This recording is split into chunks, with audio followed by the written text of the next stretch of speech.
예, 여러분 반갑습니다. 오늘 날씨도 이렇게 좋은데 우리 아이들을 위해서 이렇게 열심히 관심을 가져주고 참여해 주셔서 정말 대단하신 어머님들이다 이렇게 생각하고 있습니다.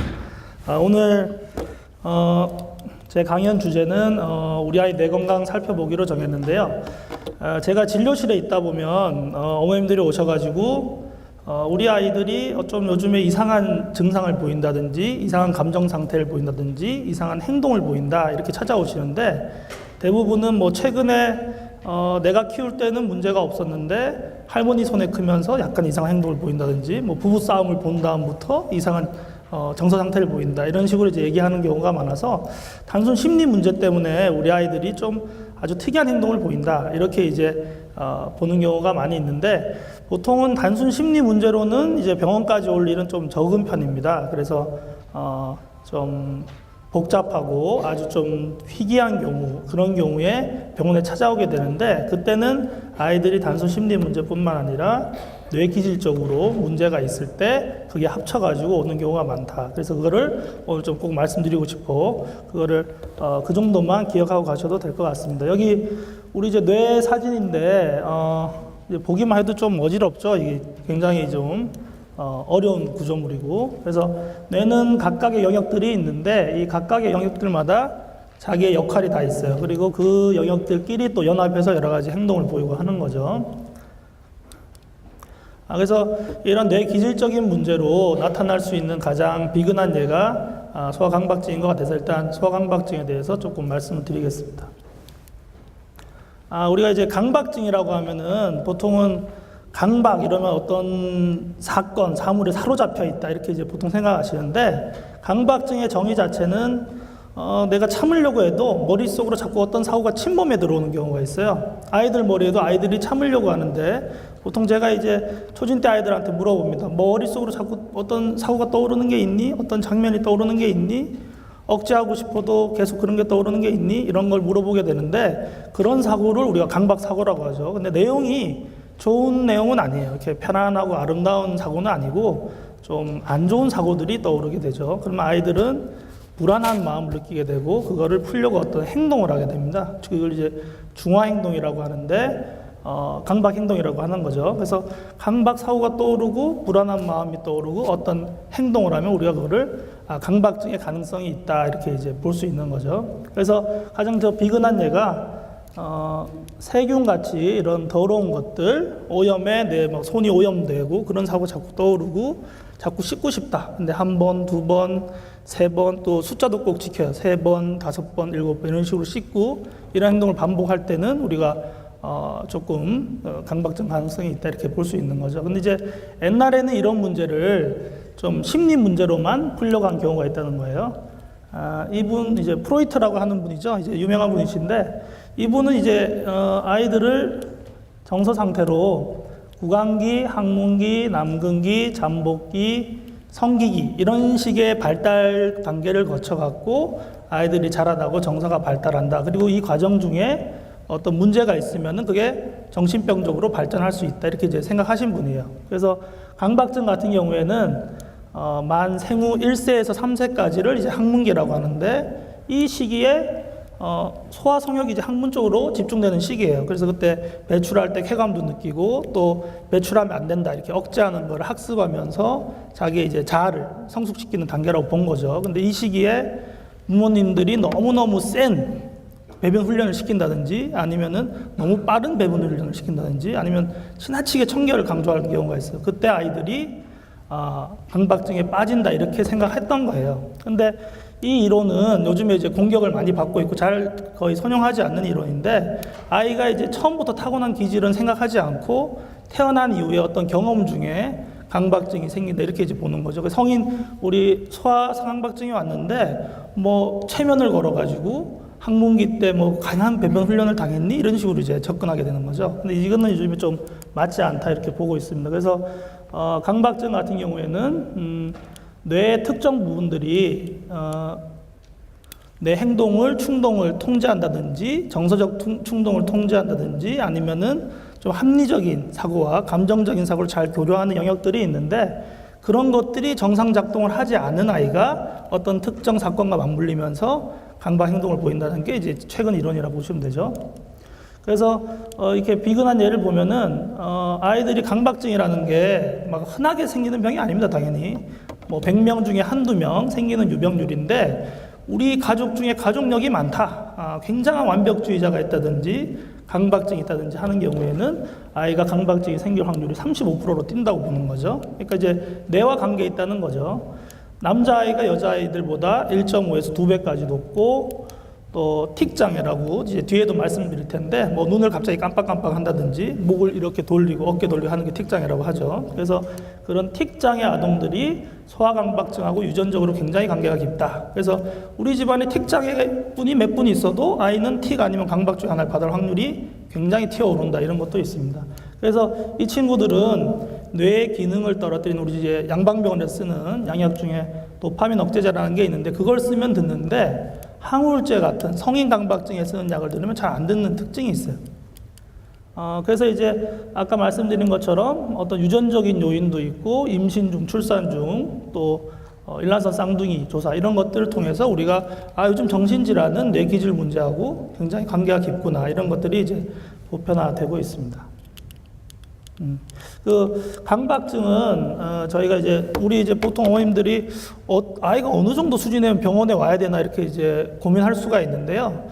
아까 여기 이제 질문사항에도 하나 나왔는데, 우리 아이는 손톱을 많이 깨문다, 또 손을 자주 빤다, 이런 것들 말씀하잖아요. 근데 그거는 강박 성향에 좀 가까울 수도 있어요. 그래서 손톱을 자꾸 깨무는 아이들, 또 발모강이라고 있어요. 머리 이렇게 자꾸 뽑기도 하고 머리 꼬아가지고 자꾸 이렇게 하는 애들, 그 친구들을 우리가 강박 성향의 범주에 넣고 있어요. 그래서 원래 강박증이라는 건 이렇게 스펙트럼 형태로 되어 있습니다. 가장 상단에는 강박증이라는 게 있고, 여기 보시다시피 뭐 자신을 해를 입히거나 다른 사람을 해칠 것 같다. 어떤 친구들은 사람이 지나가는데 자기가 주사기에 이렇게 찔렸다고 생각하는 친구도 있어요. 자꾸 확인하기도 하고, 굉장히 특이하죠. 그리고 뭐 동생을 해치고 싶다, 이런 친구들도 있고요. 뭐 아주 심하게 갈 때는 뭐 동생을 죽이고 싶다, 이렇게 말하는 친구도 있어요. 그럼 그거를 풀기 위해 다른 행동을 하고 하는 거죠.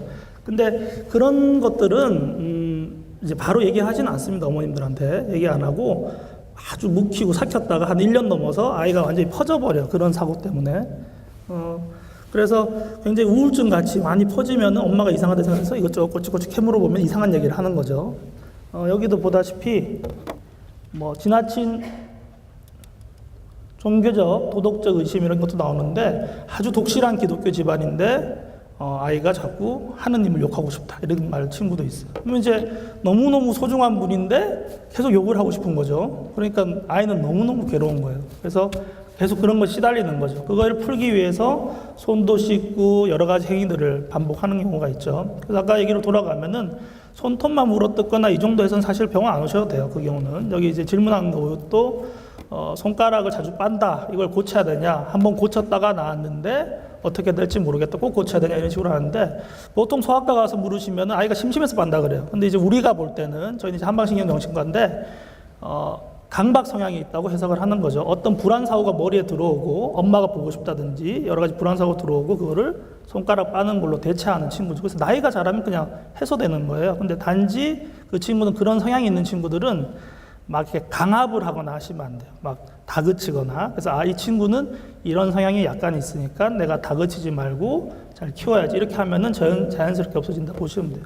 그래서 밑에 보면은 물건이 똑바로 있어야 한다는 욕구, 저런 것도 이제 강박 성향을 볼 수 있죠. 아이들 보면은 열을 쫙 맞춰가지고 조금 더 삐뚤어진 걸 못 보는 친구들이 있어요. 또 글자 조금만 삐뚤어져도 다시 지우고 다시 쓴다든지. 근데 이제 이게 심해질 때, 많이 심해지면은 우리 이제 제가 볼 때는 그 노홍철 씨 있잖아요. 이제 그분도 조금 문제 있으면 저희 병원이 어디 조금 오셔야 될 수도 있어요. 이제 강박성 인격 장애라는 게 다분히 보이는데, 뭐 냉장고 열면 완전히 열이 쫙 맞아져 있죠. 뭐 콜라 한 캔이라도 딱 벗어나 있으면 냉장고 닫았다 반드시 열어야 돼요. 다시 이걸 해야 다른 일을 할 수 있는 사람이죠. 근데 그분들은 좀 병원에 올 수도 있고 안 올 수도 있는데, 강박증은 반드시 와야 된다. 그래서 나중에 좀 이따 말씀드릴 텐데, 뇌는 성장하는 겁니다. 처음 태어났을 때 뇌 그대로 가는 게 아니고, 한 처음에는 350g, 400g으로 태어나서 성인이 되면은 한 1,500g, 1,600g쯤 되거든요. 4배 정도 자라게 돼요. 그래서 특정 성장 시기, 보통은 만 15세에서 18세까지 자란다고 돼 있는데, 그러니까 만 18세 이후로는 뇌는 다 노화되고 있는 거예요. 어머님들 뇌는 다 노화되고 있는 거죠. 그래서 만 15세까지를 정점으로 보고 그 전에는 여러 가지 해줄 것들이 있어요. 그래서 좀 그런 질환을 나중에는 많이 완화시키거나 충분한 관리를 시킬 수 있는데, 나중에 그걸 하려고 하면은 굉장히 힘들다. 그래서 어렸을 때 이런저런 습관들에 대해서 좀 섬세하게 볼 필요가 있다, 이렇게 보시면 되겠습니다. 그리고 특이한 것도 하나 있는데, 그 아이들 보면은 전단지 같은 거, 그런 거 안 버리고 이렇게 모아오는 친구들도 있어요. 가방 안에 이렇게 잔뜩 들어있는데 어느 순간 들켜요, 엄마한테. 또 저장강박이라 하는 거죠. 그 침대 밑에 뭐 막 숨겨놨다가 들키는 경우도 있고, 아주 심한 경우는 그 자기 분비물, 배변을 화장지에 모아놨다가 이제 다 쌓아놨는데 들켜갖고 버리려고 하는데 막 버리지 말라고 막 이런 식도 있어요. 이제 그런 경우 있으면 이제 반드시 좀 문제가 있다. 그게 단순 심리 문제가 아니라는 게 제 강의의 주제라고 보시면 돼요. 이제 좀 전에 말씀드렸는데, 강박증하고 이제 틱장애는 좀 관계가 있다고 말씀을 드렸죠. 틱장애로 넘어가면은, 영상을 하나 보시겠습니다. 잠깐.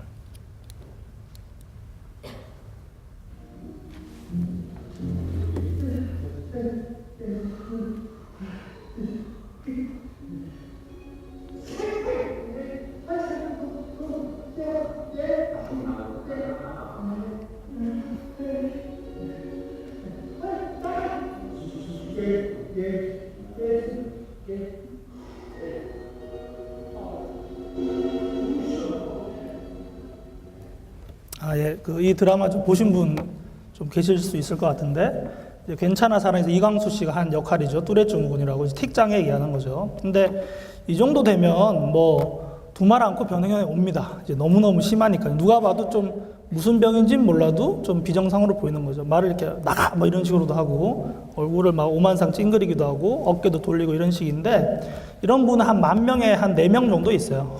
결코 흔하지가 않고, 보통은 이제 병원에 올 때는 눈을 많이 이제 깜빡이는 친구인데, 알러지 결막염인 줄 알고 안과를 열심히 다니는 거예요. 한 달 정도 다녔는데 뭐 특별히 충혈된 것도 없고 눈곱도 안 나오고 하는데 이제 안과를 열심히 다닌 거죠. 근데 아이는 눈을 계속 깜빡이는 거예요. 그러면은 그쪽에서 틱 아닌가 하는 말을 듣고 이제 틱이란 용어도 접하게 되고, 그런 것도 좀 찾아보게 되시면서 뭐 저희 병원도 오고 기타 병원도 방문하고 하는 거죠. 그래서 제일 먼저 시작하는 틱이 눈으로 깜빡이는 틱입니다. 이거는 뇌 문제 때문에 척수 타고 내려오는 거라서 위에서부터 내려오는 특징이 있어요. 그래서 눈을 깜빡깜빡 하는 친구가 갑자기 코를 실룩거리고 입을 이렇게 벌린다든지, 목을 돌리고 가슴을 튀기고 어깨 돌리고 다리 차고 이런 식으로 하면은 쭉 진행하고 있다고 보시면 돼요. 근데 갑자기 밑에서부터 하는 경우도 있습니다. 건너뛰고. 근데 좋아질 때는 단계를 짚으면서 좋아지는 경우가 많습니다. 그래서 처음부터 만약에 막 배에 힘을 준다든지 의자에서 벌떡 일어난다든지 이런 식이 되면은 처음부터 좀 진행한 경우가 있을 수 있어요. 그리고 복합근육틱은 여러 가지 영역을 같이 쓰는 경우가 있습니다. 갑자기 아이가 막 달리기도 하고, 걷다가 이런 식으로 주춤거리기도 하고, 풀쩍 뛰기도 해요. 의자 앉아있다가 풀쩍 뛰기도 하고. 그래서 그런 경우는 복합근육틱이다, 좀 더 심하다, 이렇게 보고 있고요. 그리고 이제 음성틱 같은 경우에는 이제 보통 이 정도로 오죠. 크크 이러기도 하고, 심해지면은 이런 식으로 우리 이제 딸꾹질 하듯이 하기도 하고, 또 이런 식으로 호흡근에도 이제 횡격막 근육에도 문제가 오면은 그런 식의 문제를 보이고 점점 심해진다고 볼 수 있죠. 그리고 이제 복합 음성틱, 이제 성대 근육뿐만 아니라 여러 가지 문제가 통제가 안 되고 뇌가 충동 조절을 못하면은 욕설도 하고, 아까 뭐 이광수 씨는 이제 나가 이런 식으로 했는데 그렇게는 잘 안 하고요. 욕을 합니다. 욕을 하고, 저 외설적인 말도 하고, 남의 말을 자꾸 따라하기도 하고, TV 말을 보고 바로바로 따라하기도 하고, 이런 식이 자기가 하고 싶어 하는 게 아니죠. 그래서 이광수 씨 같은 경우에는 그 연기할 때 보니까 자꾸 말을 더듬으시던데, 말 더듬이하고 이건 좀 다른 질환입니다. 말을 더듬진 않아요, 이분들은. 그래서 이제 틱장애도 마찬가지로 그 뇌 기관 중에 여기 이제 기저액, 여기 미상액이라고 되어 있는데 기저액이라는 부위가 있습니다. 이 기관이 내가 필요한 근육은 더 잘 사용하게 하고 필요 없는 근육은 잘 억제하는 그 기능을 하고 있어요. 그래서 효율적인 운동을 하게 하는데, 필요 없는 근육을 억제하는 기능이 안 될 때 이 병이 오는 거죠. 그래서 이 기저액이 미성숙하거나 예민한 친구들이 이 병이 온다고 보시면 되겠어요. 근데 이제 보통은 아까 말씀드린 것처럼 뇌가 이제 성장을 하죠. 그리고 뇌가 질적인 변화도 겪습니다. 이렇게 뇌가 효율적인 구조물로 이렇게 바뀔 때가 있어요. 그래서 틱이라는 게 아무 때나 오는 게 아니고 만 5세에서 7세, 만 10세에서 12세 때 아주 잘 오게 돼요. 뭐 2세, 3세, 뭐 8세 이때 잘 오는 게 아니라 대부분은 요 시기에 걸쳐서 잘 오게 되고 악화도 되고 이렇습니다. 그래서 만 15세가 지나면 우리가 성인틱이라고 하고, 그분들은 아까 이제 이강수 씨 같은 분은 이제 굉장히 고치기 어렵죠. 만약 그분이 강박증까지 끼고 있다면은 잘 못 고친다 이렇게 이제 보고 있습니다. 그래서 이제 그러면 정서적 문제는 뭐냐? 우리 아이가 뭐 학교 들어가고 어떻게 하고 난 이후부터 틱을 하기 시작했어요. 정서적 문제는 뭐라냐? 악화시키는 요인이 될 수 있습니다. 정서적 스트레스로 동생이 태어났다. 제일 많이 듣는 얘기예요.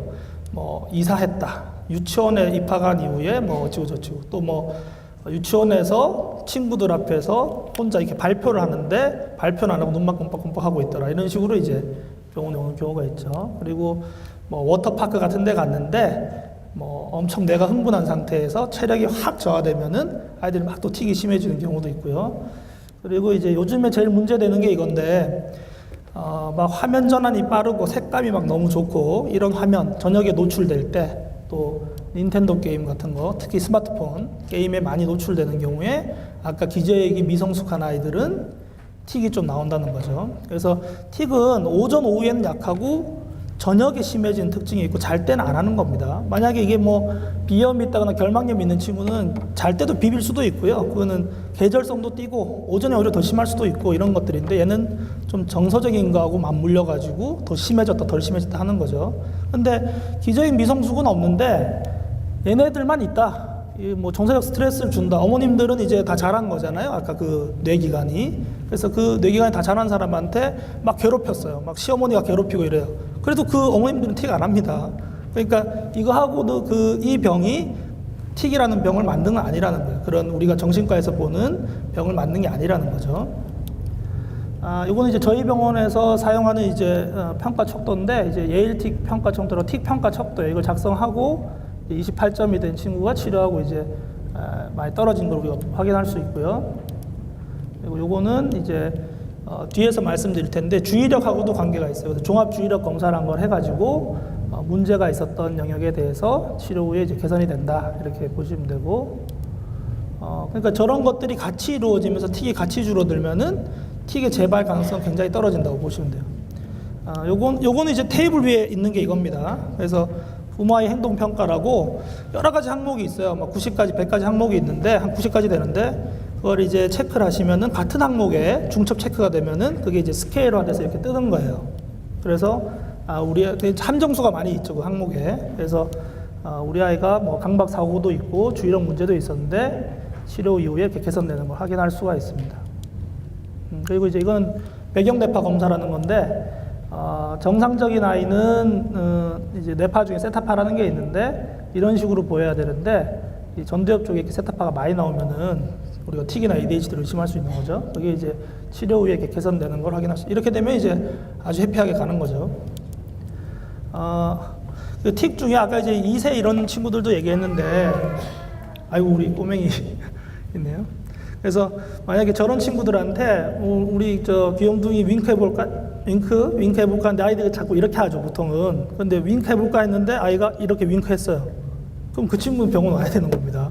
틱일 가능성이 굉장히 있는 거예요. 원래 저 나이 때는 뭐 흔히 올 수는 없는 거지만, 근데 이제 뭐 초등학생한테 윙크 해봤는데 초등학생이 눈을 막 이렇게 깜빡거려요, 양쪽으로.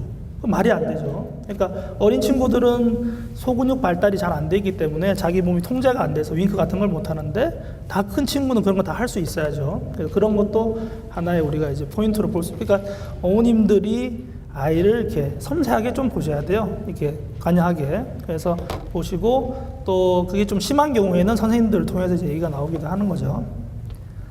주의력 결핍, 이거는 이제 많이들 아시는 거고, 요즘 이제 뭐 아주 뭐 많은 매체에 나와서 과잉 ADHD라고 하면, 근데 이제 어머님들 속에서는 이제 떠오르는 그 이미지는 막 수업 시간에 뭐 난리를 치고, 우리 아이가 이제 초등학교 입학을 했는데 수업 시간을 너무너무 방해하고 다른 친구를 때리기도 하고 자기 행동을 통제를 못하면 ADHD 아닌가 이렇게 이제 의심하는 경우가 있어요.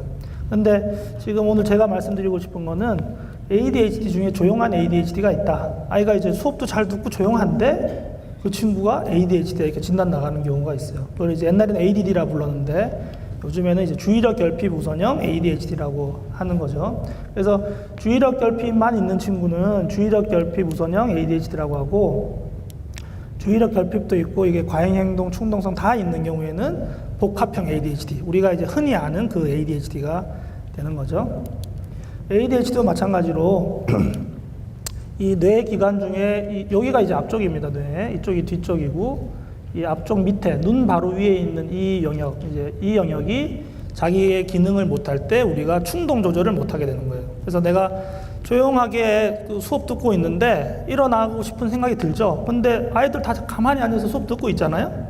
일어나면 안 된다고 눌러버리는 거죠, 자기 그 본능을. 그래서 얘가 그 역할을 하는 거예요. 여기가 이제 문제 있는 사람들이 분노 조절 장애도 여기가 문제가 있는 경우도 있고, 여기가 정상 작동을 안 할 때, 그리고 뭐 그 알코올 중독자들, 도박 중독자도 다 여기랑 관계 있는 부분이에요. 그래서 여기가 이제 정상 작동을 해야 되고, 여기 위쪽, 이 관자놀이 바로 이쪽 배회측 전전두엽이라는 부위인데, 이 부위가 이제 주의력하고 관계 있는 부분입니다. 그래서 계속 이제 수업에 집중하고 있어야 된다든지, 수업 시간이 바뀌었는데도 그럼 주의 전환도 돼야 되고, 이런 것들을 다 통제하고 있는 기관이죠. 그래서 여기도 문제 있고 여기도 문제가 있을 때 아이가 그런 행동을 보이는 거죠. 그러니까 그 아이가 학교 와서 막 난리를 쳤는데 선생님한테 막 혼나면은 그 친구는 대단히 억울한 겁니다. 자기는 자기 행동이 통제가 안 돼요, 자기 뇌 때문에.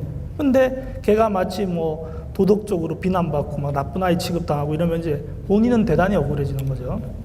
그래서 그런 거를 이제 잘 캐치할 필요가 있죠. 주의력 결핍 우세형, 그래서 사례를 한번 가져와 봤는데요.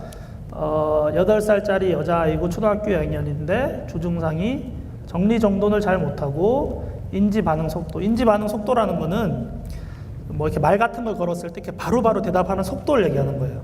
근데 그게 좀 느리다는 거죠. 행동도 느리고 약간 우울하고 위축된 모습.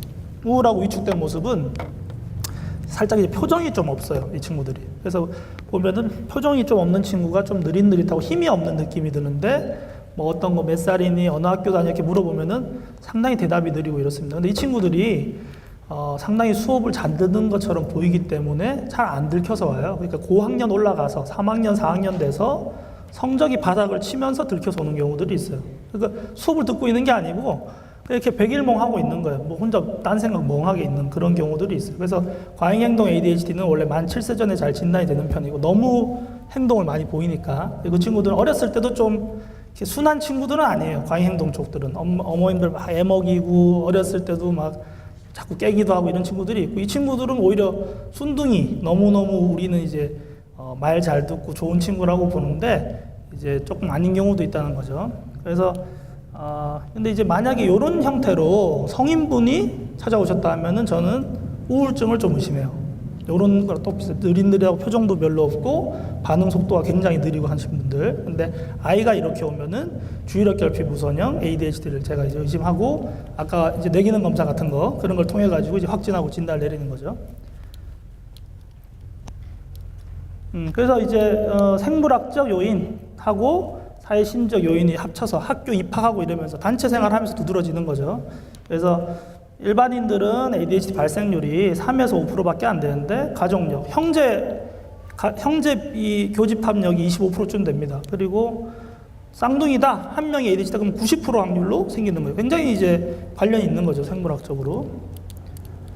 그래서 이제 ADHD 평정 척도를 활용하면은 이렇게 주의력하고 많이 이제 산만했던 친구가 이렇게 이제 개선되는 걸 볼 수 있습니다. 근데 이게 이제 아주 이렇게 싹 고치는 병은 아닙니다. 그걸 이제 상당히 떨어뜨려서 우리가 이제 사회생활 하는데 충분히 편하게 하는 거죠. 우리 여기 이제 뭐 아까 한의학, 양의학 차이도 나왔는데, 한의사들이 처방을 하잖아요. 그때 이런 친구들은 이제 감기가 치성하다 이렇게 보고 그런 걸 치는 약을 쓰는 거예요. 대신에 이제 부작용도 굉장히 적고, ADHD 약을 복용했을 때 뭐 잠이 안 오고 소화 불만이 오고 이런 그런 것들이 없어요, 저희가 이제 치료하고 하면은. 그리고 이제 ADHD 약을 많이 먹으면 틱을 유발할 수 있는 단점도 있습니다.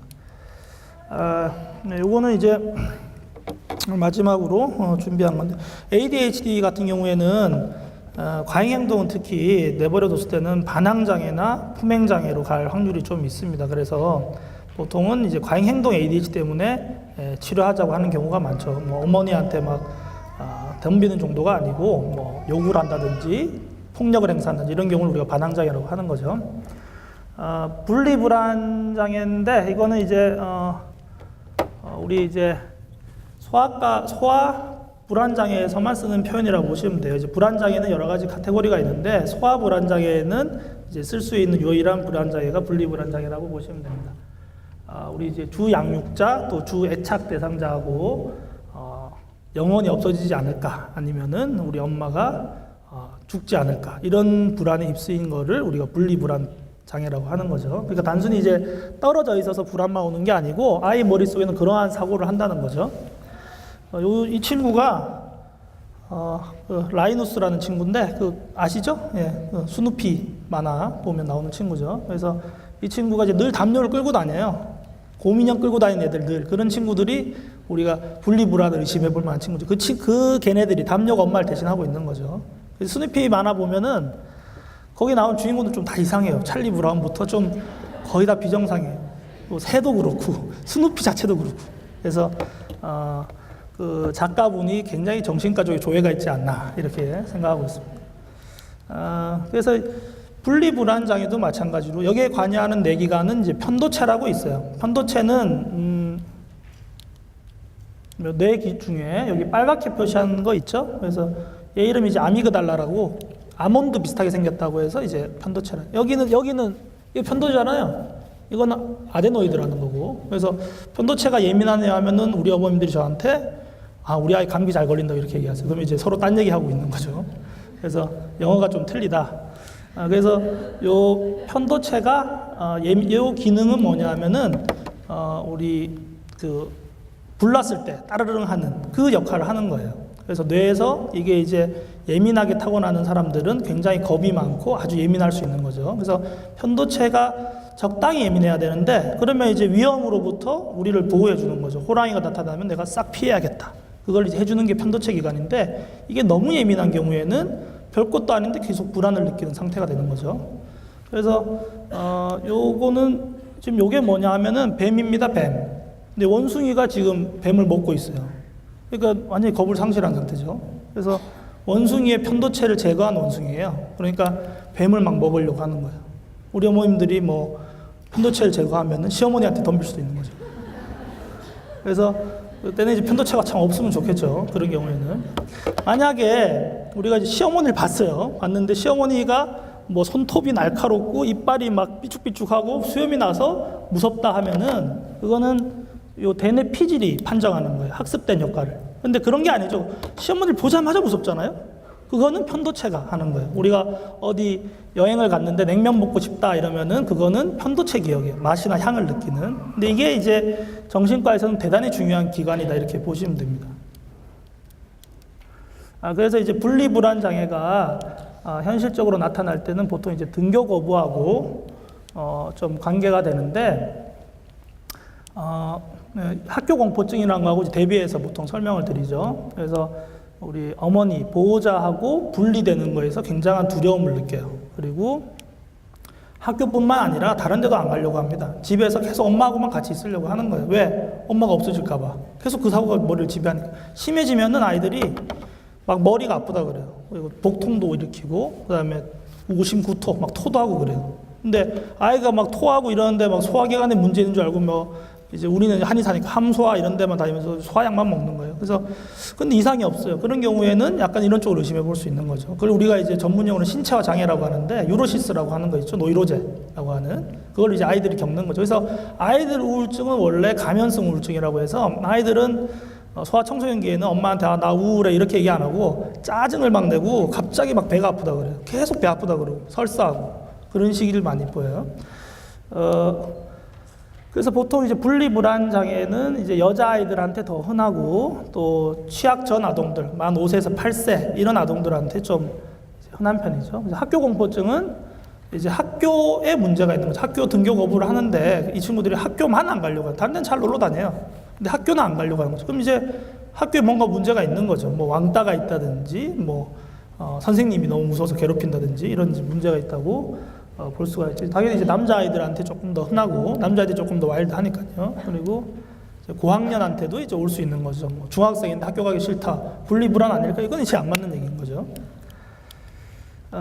이제 불안 척도를 활용해서 이렇게 아이 상태를 체크하고 이제 치료 후에 개선되는 게 있습니다. 편도체를 예민도를 떨어뜨리면 돼요. 그리고 편도체가 싱싱하게 만들어주면 됩니다.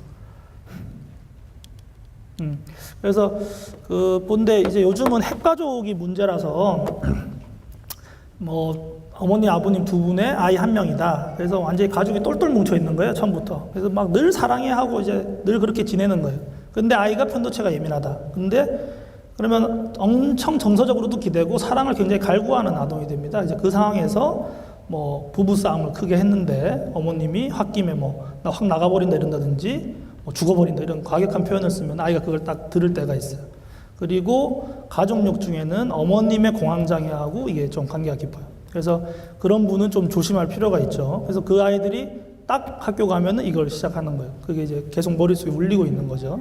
그래서 그런 경우에는 아이가 어렸을 때 봤을 때도 되게 겁도 많고 이런 걸로 보일 때는 처음부터 좀 독립적으로 키우도록 노력을 좀 하실 필요가 있어요. 뭐 슈퍼마켓 같은 것도 혼자 한번 가볼까 이렇게 가까운 데도 보내보고 좀 독립적으로 해가지고 너무 그 경우에는 오히려 너무 똘똘 뭉치는 게 그 친구한테 약간 안 좋을 수도 있어요. 그래서 적당한 거리에서 뒤에서 매진말에 또 말씀을 드릴 텐데 이제 그런 경우가 있습니다.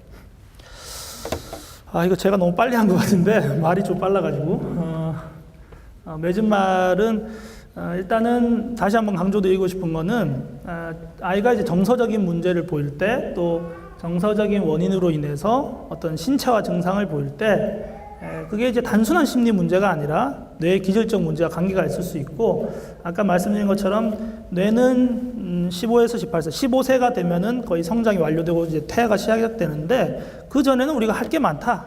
천천히 살펴보면은 많이 줄일 수도 있고 아이를 편하게 할 수 있는데 너무 늦으면은 좀 힘들다. 이제 그거를 꼭 기억해 주셨으면 좋겠어요. 그리고 그 아이가 타고난 기질이란 게 있습니다. 그 기질은 정말 타고나는 거예요. 그러니까 갖고 나는 거죠. 학습된 게 아니에요. 근데 제가 진료할 때도 그런데 이 아이가 어떤 특징을 갖고 태어났을까 자꾸 보려고 하고 그거를 탐구하려고 해요. 그래서 어머님들도 그런 자세를 갖고 아이를 봤으면 좋겠어요.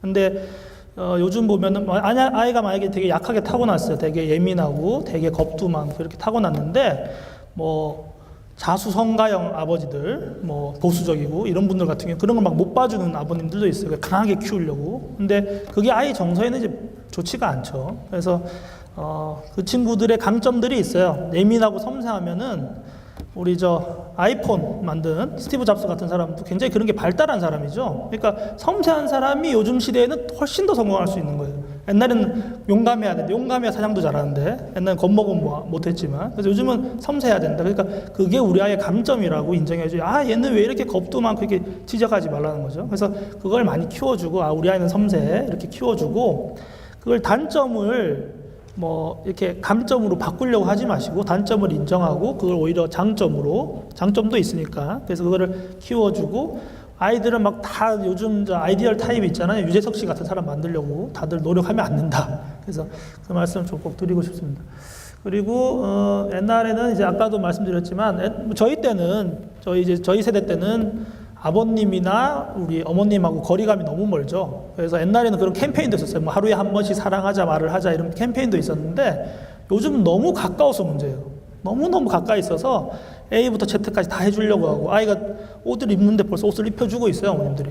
그리고 뭐 선행학습 기본이고 영어 유치원 빨리 보내고 그래서 그게 준비가 안 된 친구한테는 정서적으로 조금 힘들 수 있는 거죠. 그래서 제가 좀 드리고 싶은 말씀 좀 적당한 거리, 너무 가까이 너무 멀리도 아니고 적당히 지켜보고 있다가 친구 같은 존재가 아니고 멘토 같은 그래서 아이가 도움을 요청하면은 가서 도와주는 엄마 옷 입혀줘 하면은 도와준다든지 이런 식으로 했을 때는 훨씬 아이들 정서에 도움이 된다. 막 너무 강압하거나 이런 경우가 안 좋다는 얘기죠.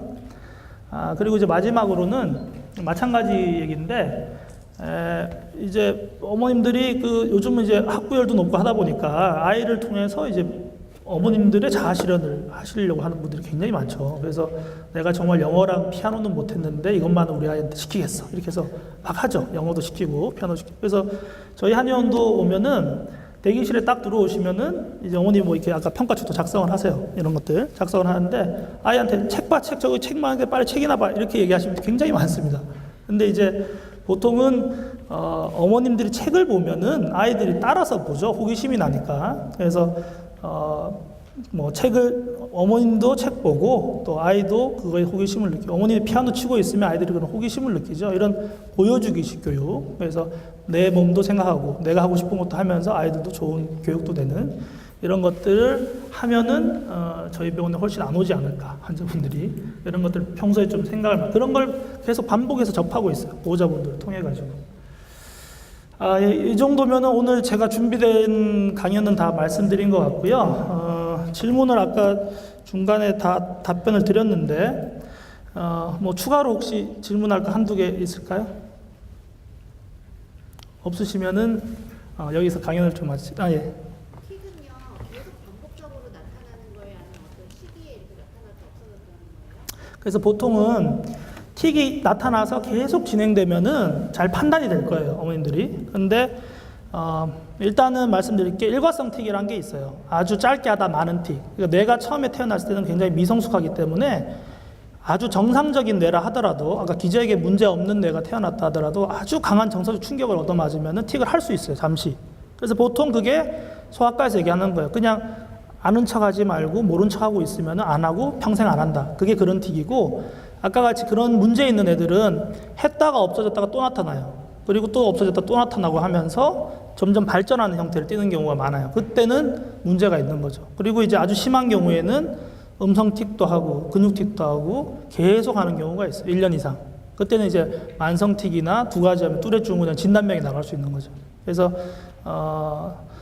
반복해서 한다든지 지속적으로 하는 경우에는 좀 유심하게 좀 보셔야 돼요. 매년 한 달씩만 하는데요. 예. 그런 거는 문제가 있어요. 그 경우에는 뭐 잠시 저희 병원에 찾아오시든지 해서 약간 다른 검사를 해보는 거예요. 종합주의력 검사나 이제 또래 비교 검사를 해보는 거예요. 아까 뇌파 검사 같은 거. 세타파 같이. 그게 졸릴 때 나오는 파인데 깨어있을 때 나오면 안 돼요. 근데 우리 기저액하고 전두엽 기능이 떨어져서 오는 게 틱이라는 질환이기 때문에 거기에 빨갛게 떠있다 한다면은 굉장히 가능성이 있는 거죠. 가족력도 봐야 되고. 그러면 이제 좀 치료를 해야죠. 그 성장을 돕는 치료를 한다든지 또 경련을 줄여준다든지 해서 성인 틱으로 이행되지 않게 우리가 이제 도와줘야죠, 아이들을. 예. 예. 마지막 질문이라는데. 예. 예, 예. 아이도 그걸 알아요. 그걸 하기 싫어하는데 자꾸 문제에 어떻게 해요?